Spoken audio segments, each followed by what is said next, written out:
हर रात की तरह जब आसमान तारों से भर जाता था और चांद मुस्कुराने लगता था, नन्हा खरगोश गोलू अपने बिस्तर में लेट जाता था। उसकी प्यारी सी सफेद फर, उसकी झपकती पलकें और वो उसकी सबसे प्यारी चीज, उसका तकिया जिससे वो गले मिलकर ही सोता था। पर आज की रात अलग थी। गोलू बहुत थका हुआ था, फिर भी उसे नींद नहीं आ रही थी। वो करवट बदलता रहा, तकिए को ठीक करता रहा, चादर को खींचता रहा। फिर अचानक उठ बैठा और बोला, कुछ तो गड़बड़ है। उसकी मम्मा ने पूछा, क्या हुआ गोलू?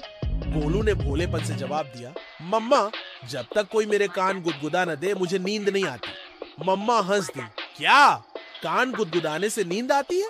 हाँ, जब आप मेरे कान गुदगुदाती थी ना तो मुझे जादू वाला सपना आता था। मैं उड़ता था, तितली पकड़ता था और बादलों पर खेलता था। मम्मा मुस्कुराई, पर अब तुम बड़े हो गए हो। पर मेरे कान अब भी उतने ही कोमल हैं, गोलू ने शरारती अंदाज में कहा। मम्मा ने प्यार से उसके कानों पर उंगलियां फेर दी, हल्की सी गुदगुदी की और गोलू ने तुरंत आंखें बंद कर ली। पर उसी पल कुछ चमका। गोलू की बिस्तर के नीचे से एक सुनहरी किरण निकली। वो ऊपर उठी और गोलू के कानों के पास फुसफुसाई, तुमने जादू का मंत्र बोल दिया है, अब शुरू होगा असली सपना। गोलू चौंका, कौन है? एक छोटी सी सुनहरी चमकदार परी प्रकट हुई। उसके बाल रुई जैसे थे और आवाज बर्फ सी मुलायम। मैं हूँ मिमी, कानों की परी। जब कोई बच्चा कहता है मेरे कान गुदगुदाओ, हम परियां उसकी नींद की रक्षा करने आती हैं। क्या मेरी नींद खतरे में है? गोलू ने डरे डरे पूछा। मिमी ने सिर हिलाया, हाँ, एक बुरा सपना चुराने वाला उल्लू तुम्हारे सपनों को निगलने आ रहा है और उसे रोकने के लिए तुम्हें मेरे साथ आना होगा। गोलू ने धीरे से तकिया पकड़ा और बोला, ठीक है, लेकिन मुझे मम्मा को बताना होगा। नहीं, मिमी बोली, ये एक जादुई सफर है जो मम्मा के आलिंगन जितना सच्चा है, लेकिन बस तुम्हारे लिए है। गोलू की आंखों में चमक आ गई। चलो, मिमी ने अपनी जादुई छड़ी हिलाई और बिस्तर उड़ने लगा। बिस्तर नहीं, वो अब एक नींद का रथ बन चुका था जो बादलों पर दौड़ रहा था। गोलू ने नीचे देखा, सारे जानवर सो रहे थे, तितलियां सपनों में थी और तारे नींद की डोरी से बंधकर टिमटिमा रहे थे।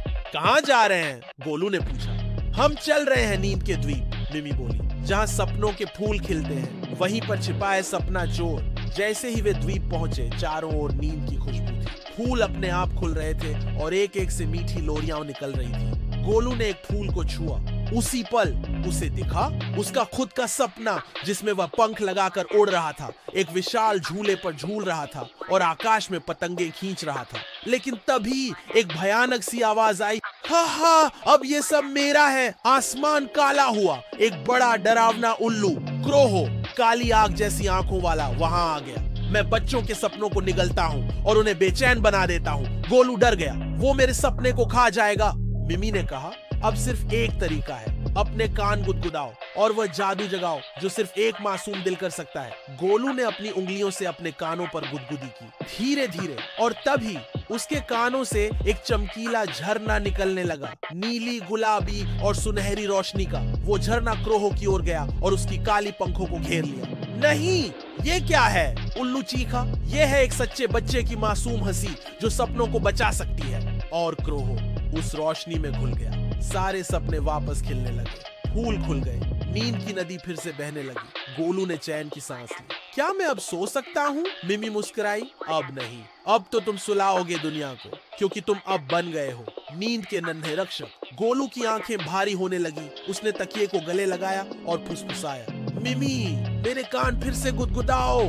मिमी ने कान सहलाए। गोलू सो गया और सुबह जब वो उठा, सब कुछ वैसा ही था, पर तकिए के नीचे रखी थी एक छोटी सी चिट्ठी। जब भी दुनिया से डर लगे, अपने कान गुदगुदाना, जादू फिर आएगा। मिमी।